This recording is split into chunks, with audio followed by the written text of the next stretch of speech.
this is the KODAK Pixpro. This camera is the worst camera I've ever had my hands on, not just owned. I thought it was going to be okay, decent, but you got to read the review I wrote. There's so many reasons this camera is bad. It only takes 32 gigabyte memory or micro SD card. The only cool thing about this camera is, I guess, like the battery storage compartment isn't too bad. But the big crux is the camera quality. The camera quality is terrible. I compare it to the original iPhone. It's just absolutely horrible. The only thing nice about it, really, that's decent is the way it looks. But they say, you know, they market it as rugged. This phone isn't rugged. This is really cheap plastic. Everything about this camera is cheap. The LCD screen is absolutely terrible. And it doesn't even come with a 32 gigabyte memory card. It comes with one battery. It uses a micro USB charger, right? It doesn't use USB-C. This is like super crappy, super cheap. Everything about this thing sucks. It's actually impressive how bad it is. I would have imagined they'd spend between $15 to $45 manufacturing this. It feels like 2005 technology. I'm not even kidding. You're much better off getting like a cheap Chinese off-brand camera, and it will be much higher quality.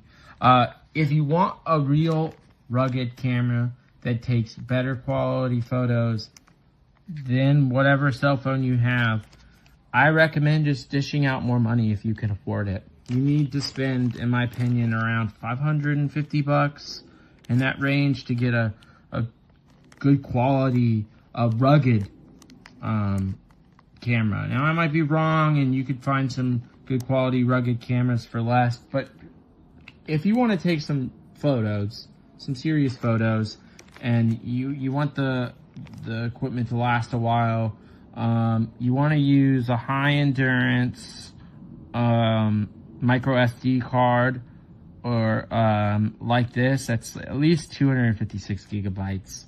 You know, this is 2026. You don't want to be using 32 gigabyte or micro SD cards. And yeah, there's not really anything I can actually say that's good about this camera other than its looks. It looks really cool. And I was thinking like, oh, so it's made by Kodak. It's gonna have, you know, it's gonna be decent quality. This phone, or this camera, is absolutely terrible. Let's see if I can open this up again. I'm gonna put the phone down for a second.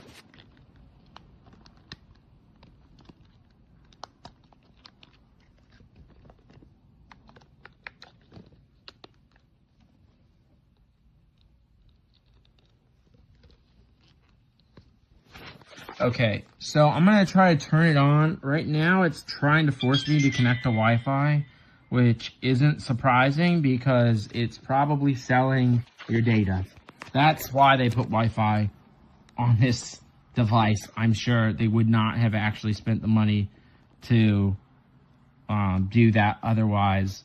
There's no reason to have Wi-Fi on this particular phone. You know, why not just, camera, why not just use Bluetooth, you know? But so I'm going to try to cancel.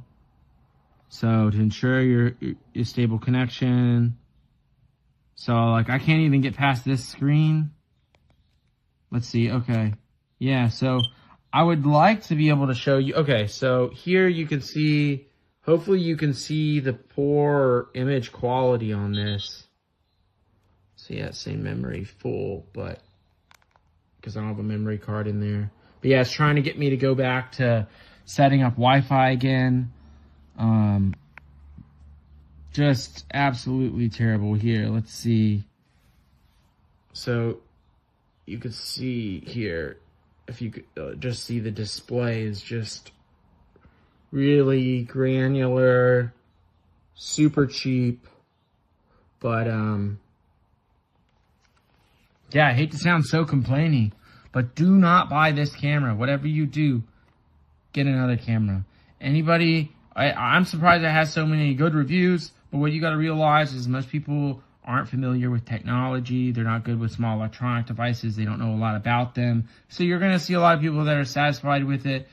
I'm assuming a lot of Gen Zers that just aren't familiar with small digital cameras and the quality that they're capable of. You could get a high quality digital camera even in the 90s, you know. But in the 2000s, like from 2000 to 2010, digital cameras could be really good quality and not be like super expensive. And they somehow managed to make a terrible camera. And yeah, like everything about this camera absolutely stinks except for the looks. So I'm going to end the video now to avoid repeating myself here too much. Don't buy this camera. Please look into other models. I would tell you the model I'm getting, but I can't remember it off the top of my head. It's like an Olympic 7G something. I think that's what it's called. But I ended up deciding to spend a little bit more money to live up to, so you know, to get a camera that lives up to what this camera promises. What you need to realize is look at all the bad reviews on this camera. There is an 11% bad review rate, which is very high for electronic device, and it's way too high. It's very high for any type of product review, right? So there's a lot of like 10s or 5 stars, right? But then you'll see at the bottom, there's a really thick chunk of reviews that are just 1 star, and read those reviews. Hopefully this helps make a good decision for you guys. Have a nice day.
No, poor guy.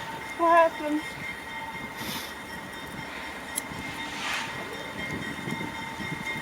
Don't die on me.